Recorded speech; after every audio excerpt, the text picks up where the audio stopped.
राजा ने अपनी रानी से कहा, मैं प्रायश्चित में राज्य को ही त्यागता हूं, मैं राजा हूं, इस अभिमान के कारण ही तो मैंने साधु का अपमान किया, इसलिए मैं प्रायश्चित करता हूं, मैं अब राज्य को त्यागता हूं।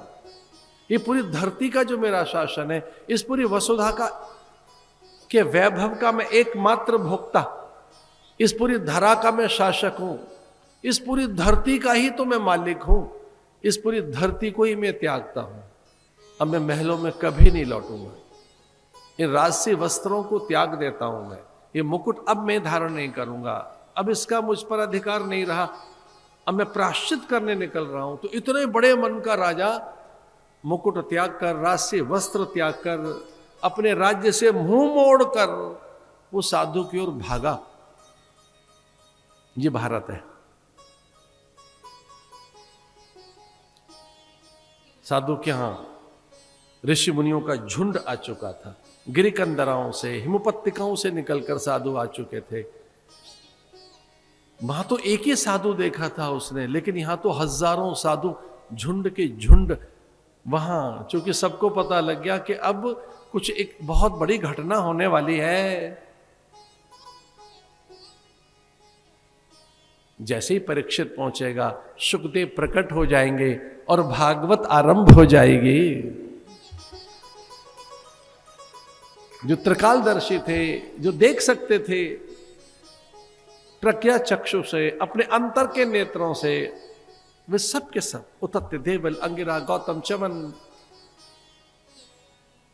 और तो और पारासर, व्यास, वहां सब पहुंच गए थे। इतने साधुओं के झुंड में महर्षि शमी को प्रणाम करते हुए कहा, मैं प्रायश्चित करता हूं देव, मुझे दंड दीजिए, मैंने भूल की है। और तब श्रृंगी ने कहा कि अनायासी एक बड़ा हमसे दंड हो गया, एक अपराध हो गया है हमसे भी, तेरे लिए मृत्यु दंड निश्चित हो चुका है। इतना सुना राजा ने गंगा के तट पर बैठ गया, गंगा मां को स्पर्श किया, तब दर्शनाथ मुक्ति।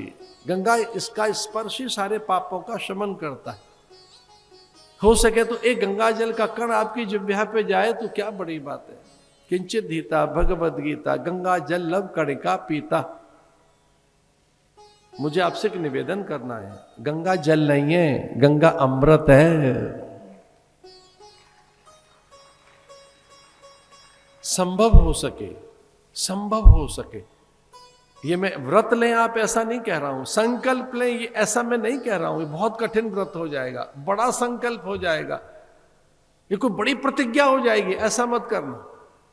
पर हो सके तो जैसे औषधि लेते हो, अन्न लेते हो, बहुमूल्य पदार्थ घर में रखे हुए हैं, प्रातःकाल बिना औषधि के नहीं रह सकते। कुछ लोग पहले मेडिसिन लेंगे और फिर भोजन करेंगे, तो जैसे बिना मेडिसिन के, बिना औषधि के आप नहीं रह सकते, वैसे ही एक निवेदन है मेरा, बिना गंगा जल के मत रहिए। एक बूंद गंगा जल की लीजिए,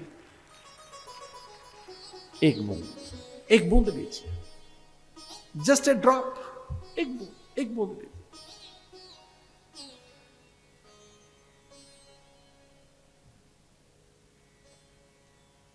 शरीरे जर्जरी भूते व्याधिग्रस्ते कलेवरे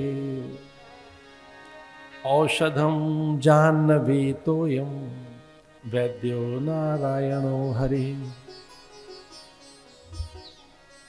अब मैं सन्यासी हूं, वेदांती हूं, लेकिन मैं तो भक्त भी हूं, कर्मकांडी भी हूं। हम तो मां के बिना रह नहीं पाते, गंगा के बिना कभी नहीं। जिस दिन हमें यह बात पता लगी कि ये क्या है, तो गंगा फिर कभी नहीं छूटी। क्या है गंगा? औषधम जाह्नवी तोयम वैद्यो नारायणो हरि।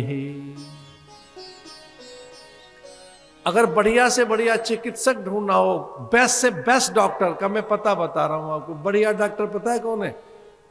बोलो, वैद्यो नारायणो हरि। नारायणो हरि। भगवान से बड़ा कोई डॉक्टर नहीं है।